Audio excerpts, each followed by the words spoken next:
And now it's time for this hour's news review. Anti-war demonstrators have staged a protest in the German city of Munich to voice their opposition to the conflict in Ukraine. The protest took place on the sidelines of the 2023 Munich Security Conference. Demonstrators carried placards that read "No to War" and "Ukraine is an armament for Europe." They also urged all parties involved in the conflict to use diplomatic means to end the devastating war in Ukraine.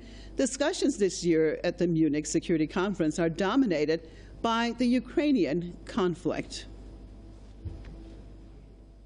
I'd like to welcome my guest to this hour's news review, Press TV's very own Gerome Hughes out of Brussels, and Daniel Patrick Welch, geopolitical analyst out of Boston. Thank you both for being with us. Well, let's start it off with Gerome.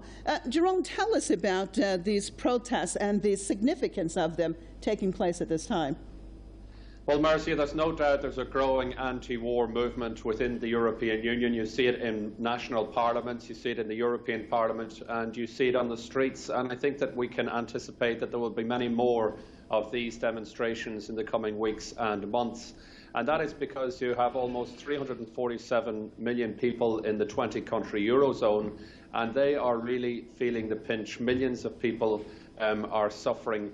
And basically, we have a situation whereby the sanctions against Russia have, it's the main driver of rising inflation. And then the main driver of rising inflation is more interest rates. The European Central Bank is increasing interest rates to try and bring down inflation. But what that means is that if you have, if you're a rich person, you have big money in the bank in savings, you actually make more money from rising interest rates. But if you're an ordinary person trying to pay back a mortgage or a small business loan, you're paying back more every month. And of course, as well, landlords are passing on these extra costs. If they have mortgages, they're passing them on to their tenants. So ordinary, poorer people, less well-off people are really paying the price as a result of these sanctions. And on Monday, the EU Foreign Affairs Ministers are going to rubber stamp a 10th round of sanctions against Russia. And the big question here is, how far will Russia be pushed in all of this? Because the Kremlin has said that the line between, indirect action and direct involvement from Western powers in the conflict in Ukraine, that line is disappearing. So actually things could get a lot worse if we see a rise in the military escalation. But 67 billion euro is the amount of money that the EU has sent to Kiev and has spent on Kiev in terms of including all the refugees that have come here as well. That's included in that cost. But it's a huge figure, 67 billion. And I believe the United States figure on arms is almost double that the EU has sent. We've sent around 50 billion euro. So these are huge figures, and it's ordinary citizens who seem to be paying the price. Daniel, your take, as Gerome has just said, I mean, these are amazing figures that he has just given. The pressure that more and more the ordinary European is feeling, do you think that it will make more and more people take to the streets and put more pressure on their governments to do something about this war? Well, I hope that it will. I see the governments as elites being completely distanced from the people and the needs of the people.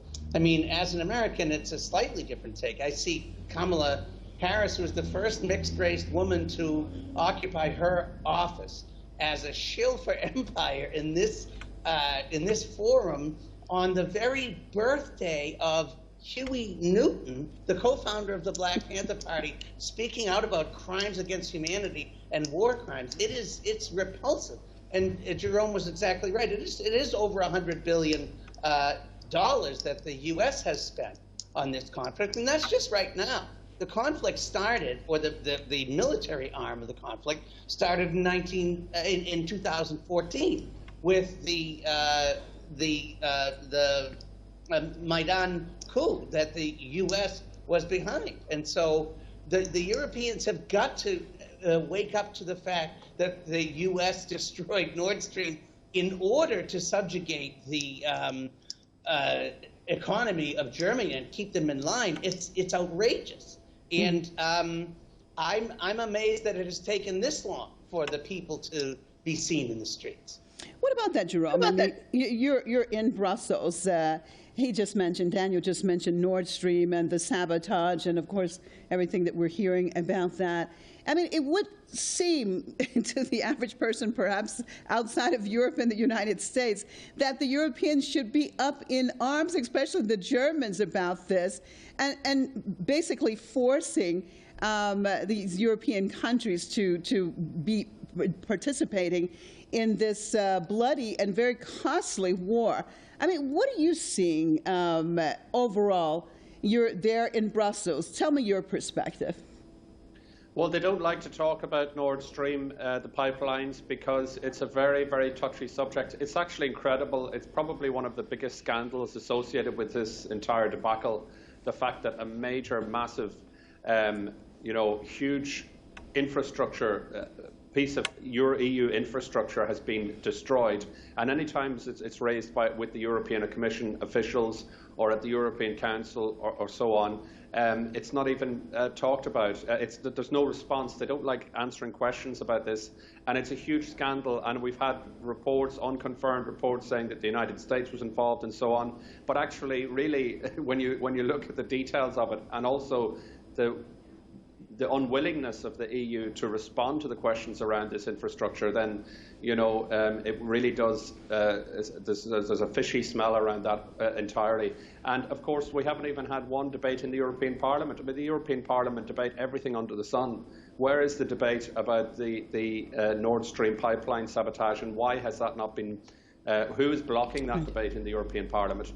But really, people are afraid as well that this war could escalate further, that Russia might respond in a way that we haven't seen yet, that could really make things a lot worse. And people are worried about their homes, they're worried about their families, and potentially their jobs, because if the economy could swing in a way that we have large unemployment, then this thing could really get out of control altogether. Right. Daniel, where do you see this going? I mean, because as Gerome has just pointed out, it is absolutely amazing. I mean, it's a war crime, what took place with Nord Stream. And the environmental effects, and mom is the word, out of Europe. It just seems like the whole continent is occupied by the United States and controlled. I mean, your take, and where do you see this going? I see that. I mean, I have to say, personally, I'm coming out of a bad stomach flu, which is only relevant because I have to kind of force myself to stop vomiting when I hear the words that come out of these sociopaths, mouths like Kamala Harris and Milley and Austin and Blinken, trying to defend one of the greatest instances of eco-terrorism that has occurred in human history, and that the Europeans are very loath to talk about it. I can't really hand it to the Europeans because Americans never hear it. We're one step behind the Europeans because there's no talk about it here because it doesn't get aired. It's not any louder than the balloon shooting circus. It's yes. Incredible to be here in the belly of the beast, really. Wow. Well, on that note, I thank both of you for being with me on this news review. Gerome Hughes out of Brussels, Press TV's correspondent. Daniel Patrick Welch, geopolitical analyst out of Boston.